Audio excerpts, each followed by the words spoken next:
I never be alone. Oi oi, follow me colony. Tonight I'm going to be reviewing the 2024 remake of The Crow, picking at its corpse and comparing it to the original. Oh, okay, and what's the undercut? You're not hearing me. I will never be the same, so I need to leave with the crows and see what more they can teach me.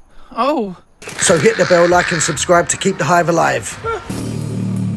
So we start off with a traumatic flashback. A young Eric Draven returns home to his trailer to find a horse wrapped in barbed wire. He tries to save the horse but ends up cutting his own hands instead. This smelly little tramp learns you can't save them all. And even if you do physically heal, the mental scars remain. We are then subjected to a lackluster intro with a dragon tattoo. Some girl jumps straight out of an anime and calls up her friend Fucker Twigs. What did you say? This being the woke Crow, Shelly's now played by someone called Fucker Twigs. Right, Mr. Twig? What the fuck is going on? She lets her know that there's a video circulating of her committing a crime. I mean, what is it with these fucking kids these days just telling on themselves? Badadan turns up at the anime girl's flat with Tilda from Swindon. They give her a little nuke and kidnap her. Fucker Twig shits her pants and gets her ass street side. She immediately starts getting followed by one of the bad guy's henchmen. Instead of just running up to these cops and saying that bloke tried to show me his willy, Fucker Twigs decides to throw all of her drugs on the floor in front of the cops, getting herself done for possession. She gets sent to unisex rehab prison. No red flags there, what could possibly go wrong? It's here in the shower we meet Mr. J, MGK. This man has traumatising memories about horses. Gen X has entered the chat. He's dark, charismatic and edgy and hates remembering living in a caravan. And for some reason, the only tattoo he doesn't have is damaged written across his fucking forehead. All the inmates / patients are dressed in pink, and this suits Eric right down to the ground because he's the biggest pussy in this place. Seriously, he gets buoyed by everyone. They have a bunch of you're not to blame group therapy sessions where they hand out 8th place medals. Fucker Twig sees that if he doesn't stand up for himself, he's going to become a blow-up doll in there. This gets her hot and she nearly slides off her chair. Meanwhile, Vincent Rogue, the main bad guy, does some Scarlet Witch whispering shit to her, which makes anime girl end it all. You know, like in The Happening. Why? See, at some point in the past, Rogue has made a deal with the devil to send innocent souls to hell in exchange for eternal life. The bad guys show up and they're rolling with Fucker Twig's mum. Fucker Twig shits it again. Eric can smell there's something wrong, but luckily he conveniently knows an escape route. They escape from rehab together, find a couch and start getting on it. They smoke weed, they pop pills, they sniff cocaine. Now let's be honest, we've all been in this situation. It's ecstasies, got me standing next to you. Get a hotel room with some chick and get smashed out your nut. We just met, but I think I'm in love with you. It's not really productive in the long run, but it's a sick couple of days. Getting sentimental as fuck, spilling guts to you. They're young and having a good time. Those pills seem good. But you're on it too, so you tell me you love me too. After the most awkward sex scene since Oppenheimer, they sit in a bath together and play Truth or Dare. I'm not being cynical, just in my experience, any relationship that starts off like this, there's only one way for it to go. Wake up in the morning like, yeah, what the fuck we do? The sparks are supposed to be flying like an 80s rock video, but there's no chemistry between these two at all. Still, we got 45 minutes of this love shit left, so strap in. It's going to be difficult to not make comparisons to the original, so I guess I'll start here. In the 90s, the movie starts with a murder. Eric is resurrected as a blank slate. Through his empathic abilities, he's able to remember his love for Shelly. He becomes Love's avenger and the driving force of the movie. I hate to say it, but Shelly's presence isn't actually essential to the narrative. Most of the film's shot in stark blacks and whites, just like the comic book. The only time we see bright and vibrant colours is when Eric flashes back to his life. There's none of that here, but I digress. We cut back to Rogue noncing on some girl he's trying to groom. Rub my back, rub my back. Fucker Twigs and Damage then go on spring break with some people they just met. They're supposedly on drugs the entire time, but they don't really look that buzzing. Fucker Twigs reveals that she comes from a singing background. One thing's for sure, she shouldn't be acting. She does a little bit more cocaine and starts blabbing. She talks shit about her mum and said that she's hurt some people. Once again, this generation snitches on themselves.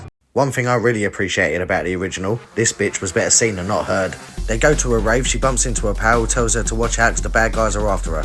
This upsets her, which upsets Eric, and they both leave upset. Shit night out, you can't win them all. The bad guys track him down and suffocate them both. It's super underwhelming. Once dead, they turn up in the afterlife, which turns out is just a fucking deep puddle. She gets pulled out of sight and his ghost needs air for some reason, and that's the surface. He walks around Crow Limbo for a little bit until he meets his guide, Kroby-1 Kenobi. Kroby-1 tells him that Fucker Twigs is gone forever. She now resides in hell getting spit roasted by Saddam Hussein and Satan. He tells Eric he can go to heaven if he just stops being a simp and lets go of this bitch. All he has to do is close his eyes, click his heels and say the magic words. She belongs to the streets. Kronos, who lives down here in Croatia, can barely be bothered to set up the mythology for him. So let's flash back to the original and let Sarah tell us. People once believed that when someone dies, a crow carries their soul to the land of the dead. But sometimes, just sometimes, the crow can bring that soul back to put the wrong things right. Shout out to Sarah, now that's how you deliver mythology. Crows take us to the afterlife, and if the soul is weighed down by a burden, the soul is too fat for the crow to carry. It's absolute murder on the crow's back. Get it? Murder? Crows? Oh, fuck off. Crows in this universe are basically like flying Grim Reapers. But to be honest, in this version, they don't really have much to do with it. It's mainly this guy, Crowbocop. Drop it! He's basically Crow Limbo's pigeon lady from Home Alone 2.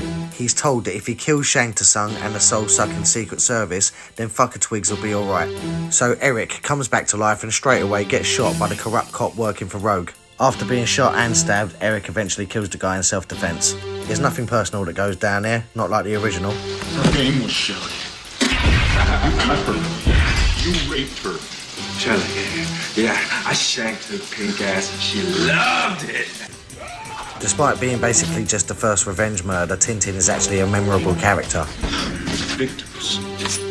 Aren't we all? MGK checks himself out in the mirror as he heals and he screams like a bitch the entire time. When he's not crying, he's hallucinating, seeing fucker Twigs jump off a bridge. He jumps off the bridge after her and ends up back in Crow Limbo. This scene is treated like a video game cutscene where you return back to base for information and upgrades. Croby-1 explains that despite the pain he feels with each hit, he's still going to heal like Deadpool, Wolverine, Lady Deathstrike. Fuck it, you get the point. In the original, he had superhuman speed, strength and agility. His invincibility was linked directly to the Crow, as was his bird's eye vision. The Crow would fly over Detroit locating targets for Eric. But again, there's none of that here. In 2024, it just flies overhead, and Eric just luckily runs into him. We meet our next victim, and we get this line. Who killed you? Yeah, you did. Wow, such amazing writing and performances. Did you put that together yourself, Einstein? What, you got a team of monkeys working around the clock on this? Is meant to die like T-Bird from the original. I knew you. But you ain't you. You can't be you. We put you through the window. There ain't no coming back. This is the really real world. There ain't no coming back. There ain't no coming back. There ain't no coming back. In this moment, the wicked is truly punished. T-Bird realises that if he is indeed about to be killed by the undead, it indicates there may actually be an afterlife after all. This nihilist, for all his unrepented sins, may be on his way to hell.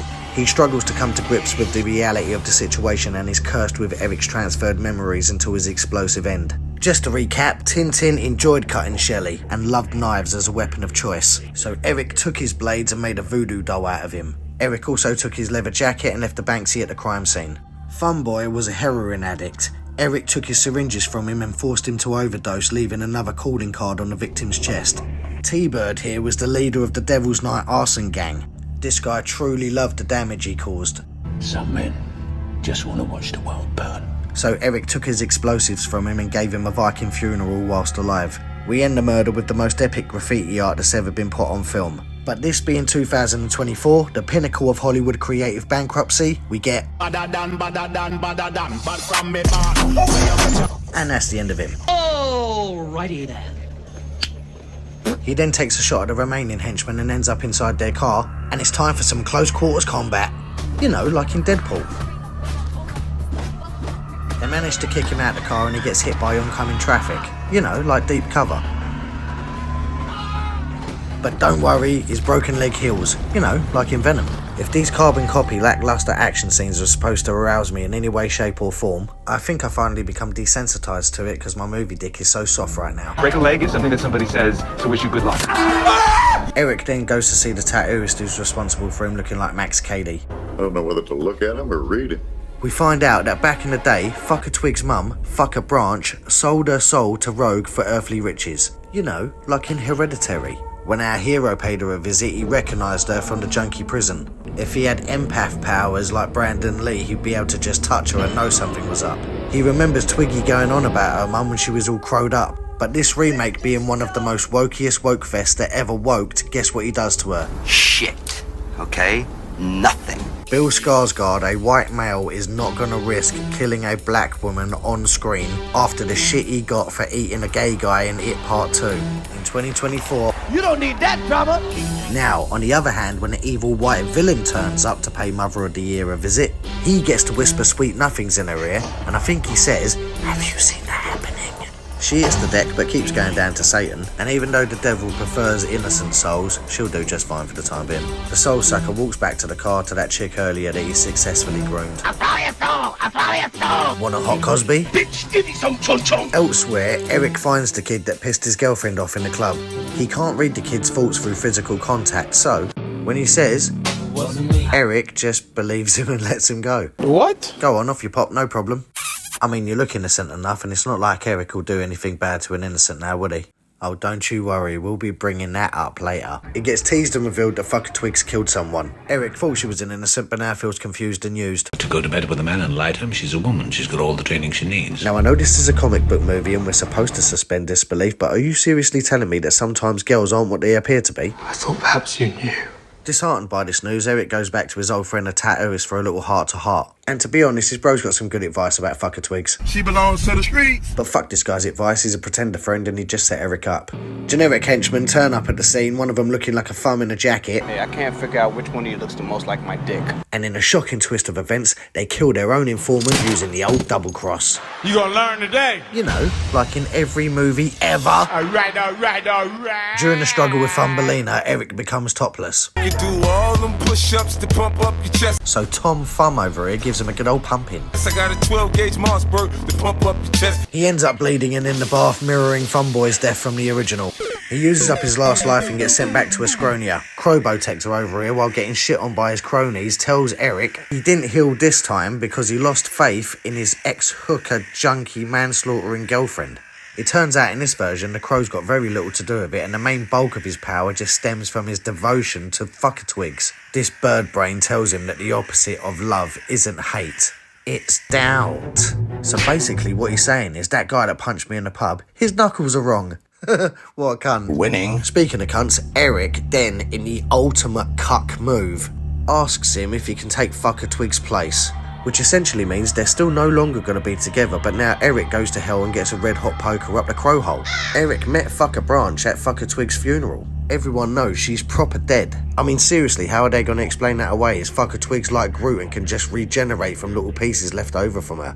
How can Radagast the fucking Brown, stuck here, barter that kind of deal with Satan? He made it quite clear earlier, he's not an angel, he's just the Birdman. You're Birdman. Let's go. Stop playing with my fucking name. You understand me? When y'all saying my name, put some respect on it. This chick's gonna forget about you and move on in like 5 minutes. He's experienced about as much pain and suffering as anyone I've encountered, give or take. How? And he still has hell to look forward to. I, for one, would need specifics. What kind of hell exactly are we talking about here? Is it Christian hell, the penetrating tentacles from the Frighteners, the Cenobites and Leviathan? Or is it all of those things combined with fucker Twig's album playing in the background on repeat? Not a great plan. Doesn't matter, Croby 1 takes the deal. They cut their hands, do a blood pact.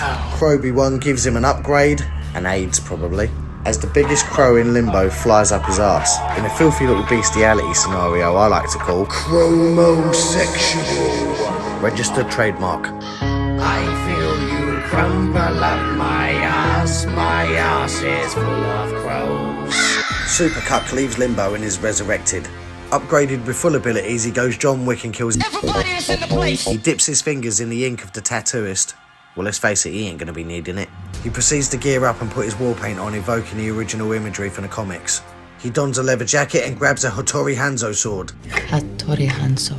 Hattori Hanzo ni ittai nan no you desu ka? A Hattori Hanzo sword. He does all this while listening to Enya's Boudica, which quite frankly was utilised a lot better in Stephen King's Sleepwalkers back in 1992, and was catapulted into pop culture when the Fugees used it in 1996 in their hit song Ready or Not. He literally only becomes Machine Crow Joker in the final act of the movie. He looks bait as fuck, but no one calls the police on him as he heads to the opera. He follows the Crow, who knew they'd be there because modern bad guys in movies. In '93, the villain was Top Dollar. He started the very first acts of vandalism and arson in Detroit.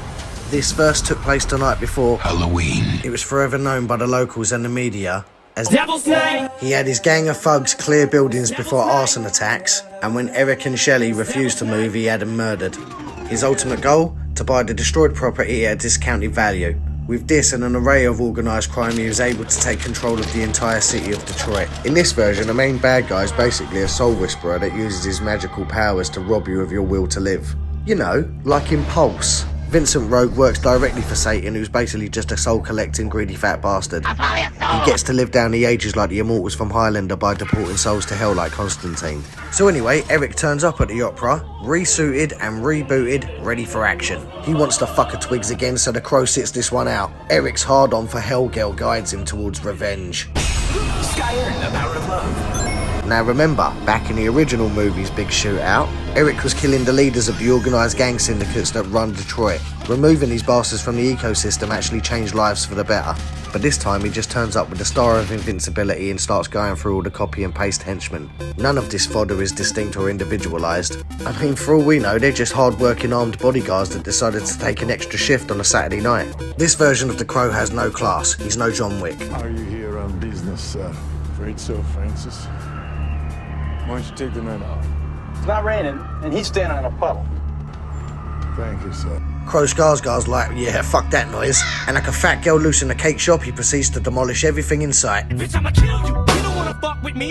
We have to sit through the most annoying opera because the events in the musical slightly mirror the action that's taking place outside. Surprisingly, no one can hear the multiple gunshots over the singing. In the original, it was easier to suspend disbelief because After the Flesh was playing live at the Mosh Pit Club. The violence in the original was as graphic as the graphic novel. This violence here is pretty graphic too, because it's all CGI. He kills his way to Tilda from Swindon and the dad from Friday Night Dinner. Shit! Shit on it! Shit on it! Ow! Burn my shitty nipple! This Silver Fox is the last of the official henchmen, so I guess he's supposed to be Skank. Skank was a speed freak, so Eric showed him terminal velocity. Stop this thing!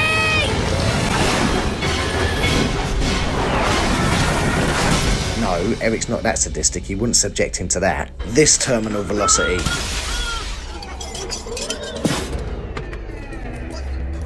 Pretty straightforward, right? But the Gray's death is confusing because he shits it and tries to catch the bullet train out of there. We gonna do it? Huh? Eric stops it Spotswood. and cuts his hand off before he gets a chance to pull the trigger. Shit on it! Are you alright? Of course I'm not alright. The shitting thing went right on my bloody... Alright, what happened? Oh, go away, Jackie! He does this seemingly to deny this old geezer a quick death. Guns are too quick. You can't savor all the little emotion. And then immediately proceeds to kill him instantly. Tilda from Swindon then tries to reason with Eric, but unfortunately... My name's Pitt, and your ass ain't talking your way out of this shit. With only one option left, this silver spoon bitch reverts back to factory settings. Okay, I'll do anything you want. I'll suck your cock, okay? All of you guys. Suck our cock? Yeah! She any good? No. What am I asking you for? You probably showed her how. Shut up, please, guys. Relax. But New Crow's all about fuck a twig, so he cuts Tilda's fucking head off. Adios, you fucking skank. I don't miss her too, because that girl gave great head. Get it? She gave great head. Come on. The director then shows us the only round of applause this film will ever get. Eric then completely breaks character from the source material and proceeds to walk out on stage and throw the two severed heads at the audience. I told you we'd circle back to this, what you thought I forgot? Eric then creepily smiles at everyone as the blood-splattered patrons then run out screaming. He later tracks the soul-sucking bad guy down at his mansion, who with all his wealth, power and knowledge has decided in his infinite wisdom to give his own personal security the fucking night off. They have a little fight, Rogue gets the best of him and he starts sucking all of his juices out. You know, like in Hellraiser. Rogue's face goes all Kiss cosplay, starts to drain Eric's power, but then Eric has some sort of flashback about fucker Twigs and the horse. You sucked off a horse. I did not suck off a horse. Yo, you guys are gonna miss this shit. The big guy's gonna cornhole that ass. This gives Eric the ability to drag into Croatia and slam him right in the middle of the fucking nest. Hans Krolo does nothing as Rogue calls fucker Twigs damaged goods. A, she was a hooer. B, she was a hooer. This sends Eric into rage mode. He clicks L3 and R3 simultaneously. This is calm. 20 minutes ago, I was even more calm and had my fingers in your arsehole. You don't want to wait around for another half hour, son, because I'll be fucking you up. And is all like, damaged? I'll show you fucking damage. Fucking you up. Eric, who has now trapped the main antagonist in the land of eternal bird shit, proceeds to beat the shit out of him. Eric drowns the bastard in a puddle like he was David Dunn. Send me to hell! And Eric's like, Alrighty then. and then the water tentacles from the Frighteners drag him to hell. Satan, who's never agreed to any of this, sticks to his end of the bargain. The devil spits her out, she rises up like Ghost in the Shell right into Eric's arms. Now the passage of time is really unclear in this movie, but for someone who's recently spent time in hell taking red hot chilies up the cha-cha, she seems alright, with zero trauma. This of course changes when he tells her he can't go back with her, because when it comes to souls, he's done swapsies. Kroby one's blood taxed him, and unfortunately there's no takesy-backsies. She hangs around long enough to give us one last terrible performance. Seriously, it's god-awful. They share one last kiss as she gets pumped back to life by another geezer. Turns out the wise old guy from the dream was just a person that was trying to help you in the real world. You know, like in Sucker Punch. The paramedic brings her back to life on the night of her murder. She then looks over and sees Eric's lifeless body. I'm not sure if this is a crime scene or just two junkies that OD'd. Did any of this happen at all? I mean, fucker Twigs was in the obituary. Eric killed a fuckload of bad guys. I mean, are they still all dead or have they respawned and ready for action again? Is this time travel or multiverse? Eric says that he will stay in Crow Limbo and wait for her peacefully, knowing that she's going to be happy. Well, it depends on what your idea of happiness is. I've got a feeling about an hour after she gets out of the hospital, she's going to end up in some trap house with a load of pills in her system, getting her cheeks clapped. Eric's going to be stuck here with this old bastard saying, I'm screaming out, no regret. I'm not a smart man, but I know what love is. So I guess the way that they wrap this story up is that two junkies OD'd, one of them died and the other one had a tripped out dream that her boyfriend was the Crow. So hang on, none of this fucking happened? It was all a dream. But no, with one last fuck you, they show Eric in limbo saying, I'm not a smart man, but I know. Oh, shut up. She belongs to the streets. Eric's never gonna fuck her Twigs again. They won't be having any little twiglets. She goes on to live her best life and starts her singing career. She takes the old world by storm and goes by the name Zendaya Cat. Eric now resides in his new home covered in bird shit, and he twists and turns in his grave every time he looks up and sees fucker Twigs on her hands and knees getting filled out like an application. Just like Green Lantern, this movie ends with hope for a sequel it's never gonna get. Eric's hopes and dreams turn to bird shit. An infestation of Canadian brown finches, which is a small I guess I should have seen that one coming, huh?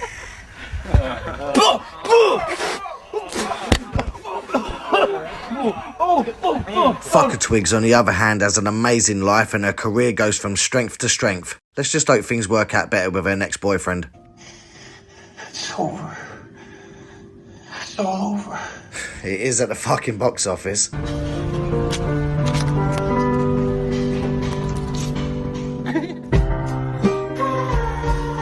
Alright, there's a lot to unpack here, so I'll just get through it as quick as I can. The Crow 2024 is directed by Rupert Sanders, who made the lackluster films Snow White and the Huntsman and Ghost in the Shell. The remake, not the classic. The screenplay is by Zach Bailey, who wrote Creed 3 and Gran Turismo. It stars Bill Skarsgård from It's Serviceable Part 1 to It's Shit Part 2. It co-stars FKA Twigs from Honey Boy and Shia LaBeouf's greatest hits. The album's absolute fire and includes the hit song Stop Looking at Me. Stop looking at me! Stop looking at me! Stop looking at me! And the worldwide smash, If You're Gonna Leave Me, Just Do It. I'm leaving you. I'm leaving you. I'm leaving you. I'm leaving you.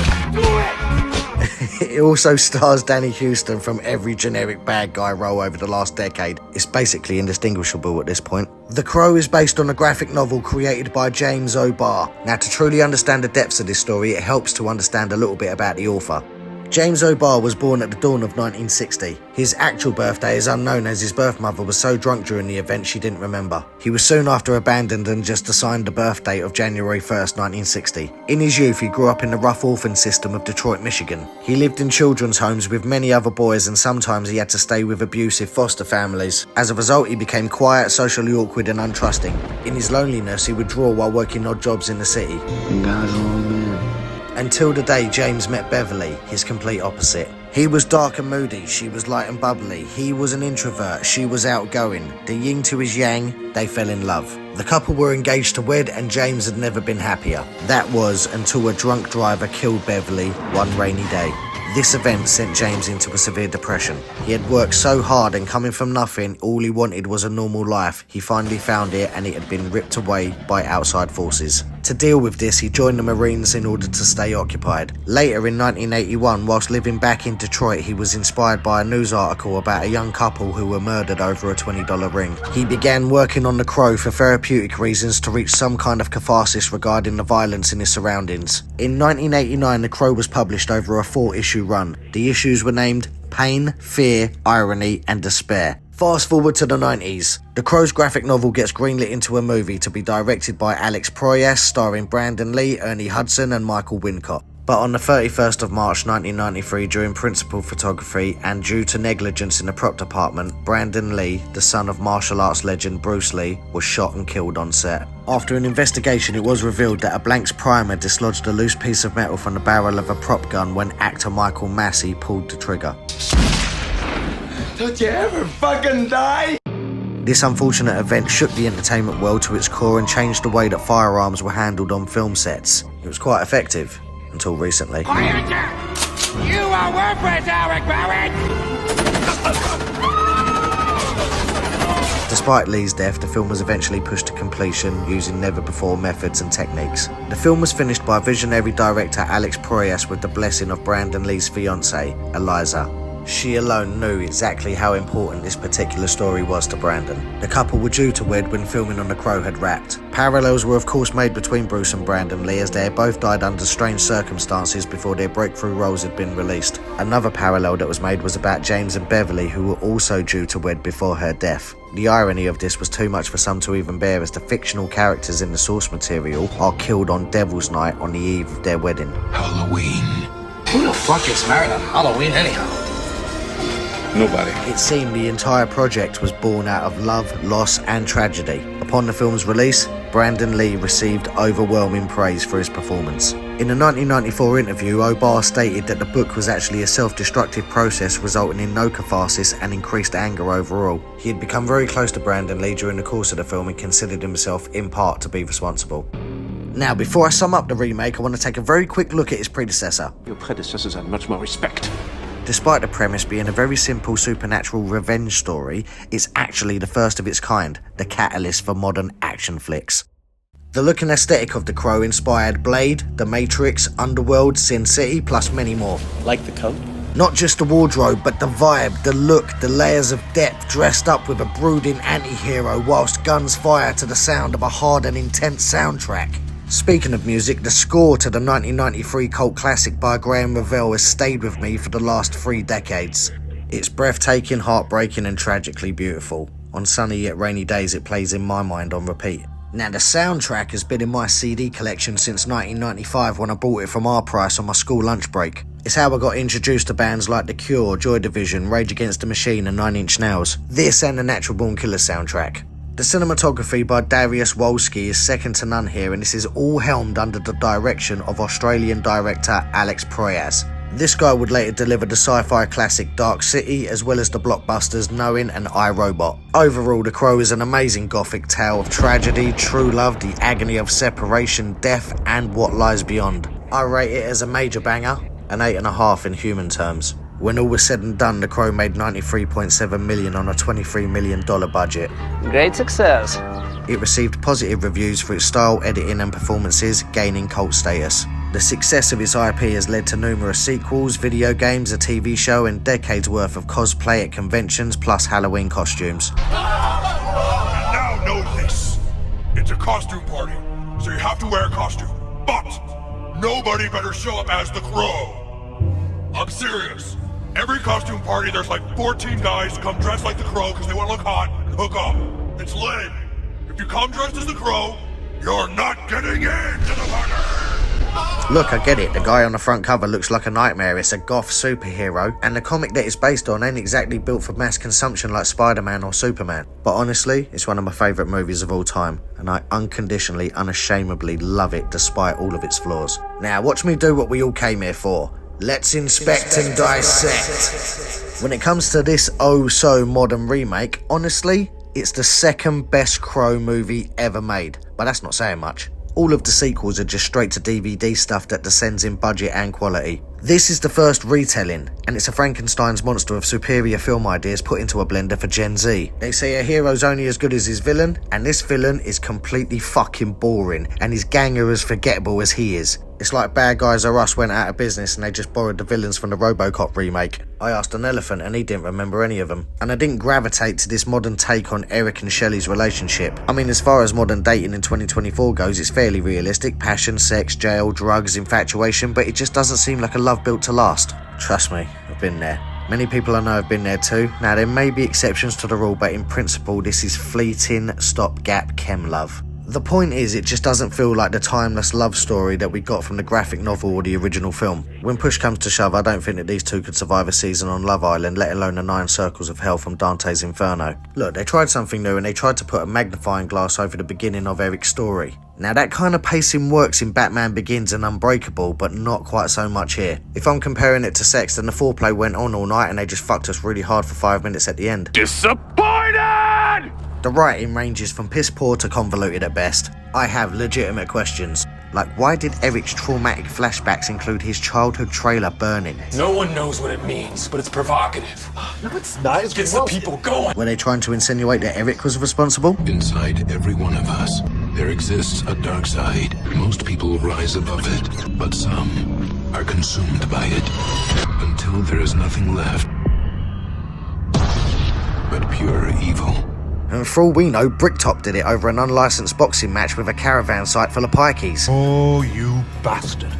I fucking hate pikeys. I don't even know what that means. No one knows what it means, but it's provocative. Why was Eric in Squid Game prison in the first place? When fucker Twigs was arrested, how quickly was she sentenced? If she knew how powerful these people were, then she would have an idea of how far their reach extended, so why would it be a good idea to have yourself locked up with no plan for escape? You'd be a sitting duck. When they escaped Squid Game, did the killers even think, I wonder if these junkies are stupid enough to go back home and grab their stash before going on the run? I mean, after all, the guy they're trying to get away from doesn't have a regular employer. He works directly for Lucifer. Not Epstein, not Clinton, not Bill Gates, but Al Pacino, the actual devil. You know firsthand this guy can do black magic, loves the occult, and is balls deep in the forces of darkness. And with that in mind, I would not be going to the Ministry of Sound, tripping the light fantastic if I knew that Satan's imps were out after me.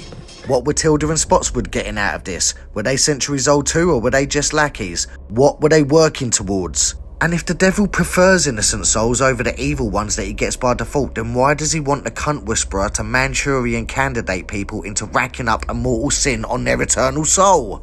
But does it technically even count if you were essentially hypnotised?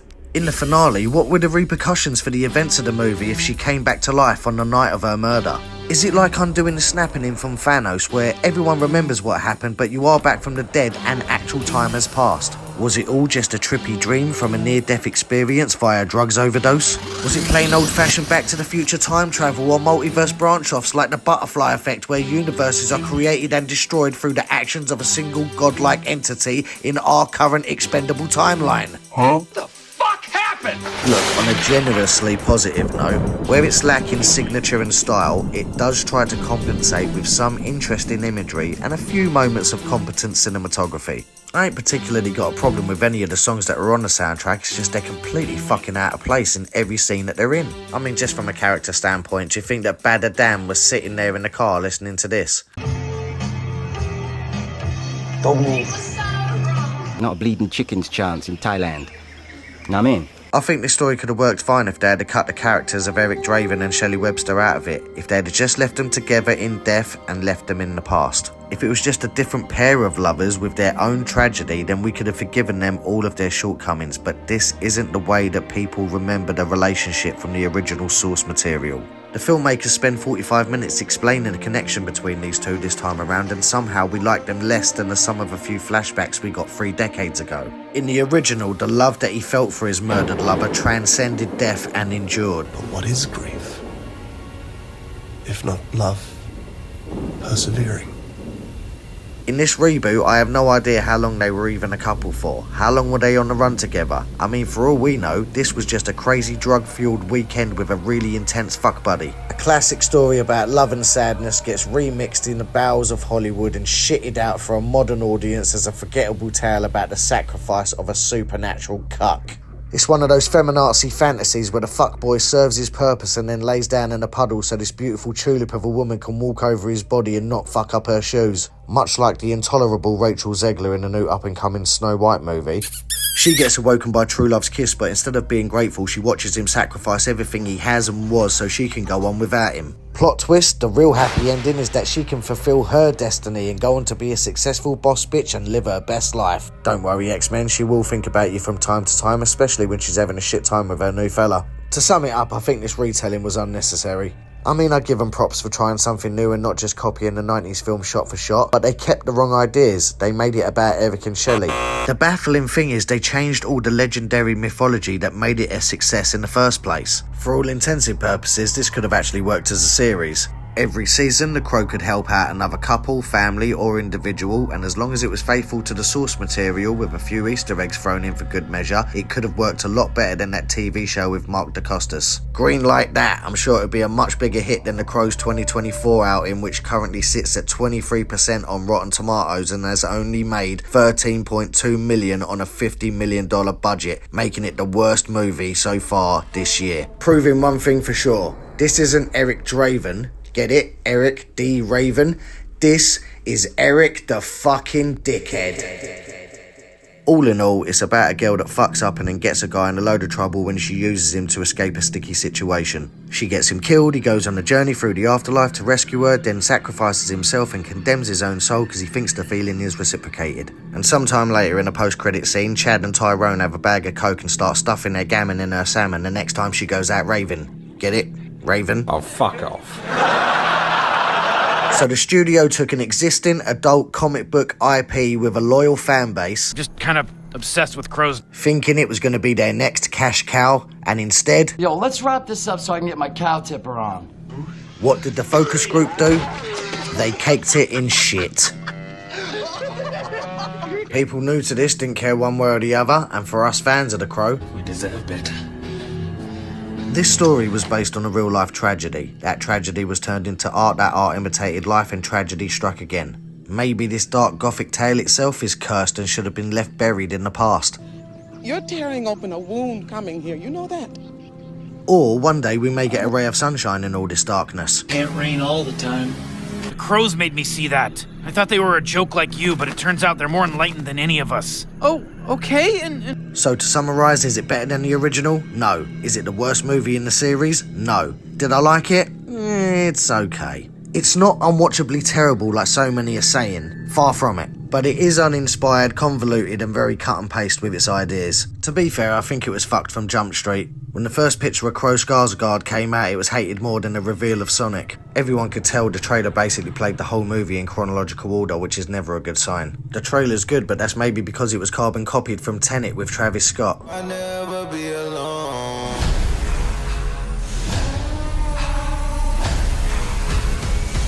Remember, 4 years earlier we got this. Last time it was no tennis. So we could have got something like this, but instead we got this. There are some out there saying this is a slap in the face to the original. I disagree. When a critically acclaimed author was once asked, how do you feel about what Hollywood has done to your books? He said, Hollywood ain't done shit to my books are on the shelf where they've always fucking been. So with all that in mind, I'm going to close this one out now and give this film a rating. Drums, please! Is it a clanger or a banger? It's a clanger, but it's a minor clanger because I have seen a lot worse. And that's a 5 out of 10 in human terms. Now, I've really taken my time here on this review. I didn't want to just wing it. Oh, fuck off. I feel really passionate about this subject in particular, and I really wanted to think about it. So naturally, I'm a little bit late to the Crow party. I feel like I'm 5 years late for the prom. Come on, come with me. I mean, don't get me wrong, it is a little bit of a mockery in my sense of humour, but I didn't want to just hate watch it just to get clicks and jump on the relevance before it disappears into obscurity. So as Edward Furlong, the worst crow ever, said in American History X, it's always good to end a paper with a quote. Says someone else has already said it best, so if you can't top it, steal from them and go out strong. So I chose Sarah. Thanks.